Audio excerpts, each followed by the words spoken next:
அனைவருக்கும் வணக்கம். நாங்கள் எஸ்ஐடிபி ப்ராஜெக்ட் ஒன்று பண்ணியிருக்கோம். இப்போ நம்ம வந்து ஒரு கட்டணமாகவே நம்ம அதை எடுத்துக்கிட்டா இப்போ நான் அதை சுத்தம் பண்ண நினைக்கிறேன். இப்போ நான் சுத்தம் பண்ணும்போது இந்த தரை சுத்தமாக இருக்கான்னு பார்ப்போம். அதுக்கடுத்து அதை சுற்றி இருக்க இடம் சுத்தமாக இருக்கான்னு பார்த்துட்டு அது சுத்தமாக இல்லாட்டி அதை சுத்தம் பண்ணுவோம். இல்லாட்டி இந்த மேல்கூரை இருக்கிறது குறையில ஏதாவது ஒற்றை எதுவும் இருக்கான்னு பார்த்துட்டு அதை சுத்தம் பண்ணுவோம். மற்றபடி அவ்வளோதான் சுத்தம் பண்ணுற இடம் முடிஞ்சு நம்ம இருக்கோம். ஆனால் இதையும் தாண்டி இந்த குறுகலான குழாய்கள் இந்த ஷெட்டு மேலே நிறைய இருக்கும். அப்போ அதுக்குள்ளே மழை பெஞ்சு சால் வச்சு தண்ணி தேங்கி நிறைய நிற்கும். அதை எப்படி அதை நம்ம எடுக்கணும்னு நம்ம நினச்சது இல்லை. அதை எடுக்கிற மாதிரி தான் இந்த கருவி முழுவதுமே காற்றினோட அழுத்தத்தினால இது முழுவதுமே இயங்குது.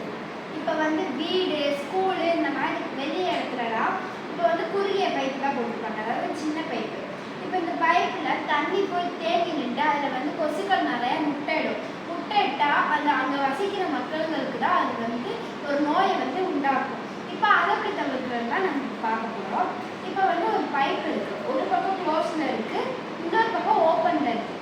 இப்போ க்ளோஸில் இருக்க பைப்பை வந்து இப்போ இந்த சைடு ஓப்பனில் இருக்கா, ஒரு சிரஞ்சி எடுத்துக்கிட்டு அந்த சிரஞ்சிலேருந்து தண்ணியை ஃபுல் பண்ணிவிட்டு நல்லா க்ளீன் பண்ணிட்டு எடுத்தோம்னா அந்த சிரஞ்சுக்குள்ளே அந்த அழுக்கான தண்ணி ஃபுல்லாக வந்துடும். அதை வந்து டிஸ்போஸ் பண்ணிக்கலாம். இது ரெண்டு பக்கம் இருந்துச்சுன்னா ஒரு சிரஞ்சு ஃபுல்லாக தண்ணியை நிரப்பிக்கிட்டு இந்த இடத்துல ஃபுல்லாக இழுத்து அமுத்தினோம்னா உள்ள இருக்கிற அழுக்கு எல்லாமே இப்படி வந்து தண்ணியால் நல்லா க்ளீன் ஆகிட்டு இந்த பக்கத்துல இருந்து அழகாக உறிஞ்சி எடுத்து நம்ம வந்து அதை வந்து கீழே வந்து டிஸ்போஸ் பண்ணிடலாம். இது வந்து அங்கே வசிக்கிற மக்களுக்கு வந்து கொஞ்சம் வந்து நோய் எதுவும் அவ்வளோவா ஏற்படுத்தாது.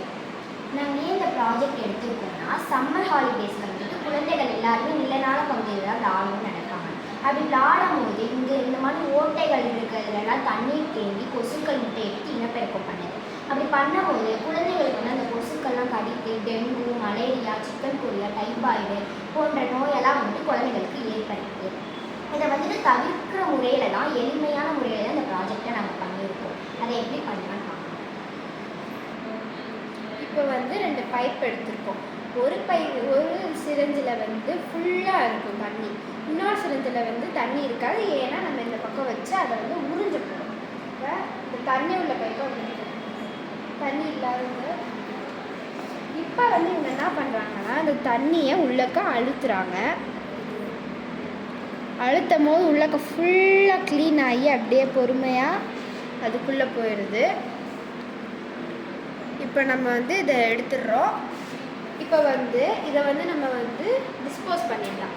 இந்த மாதிரி பண்ணுறது வந்து இப்போ அந்த வசிக்கிற மக்களுக்கு வந்து கொஞ்சம் இப்போ வந்து நோய் அவ்வளோவா அவங்களுக்கு வந்து ஏற்படாது. அதுக்காக தான் நாங்கள் அந்த கருவியை வந்து கண்டுபிடிச்சிருக்கோம்.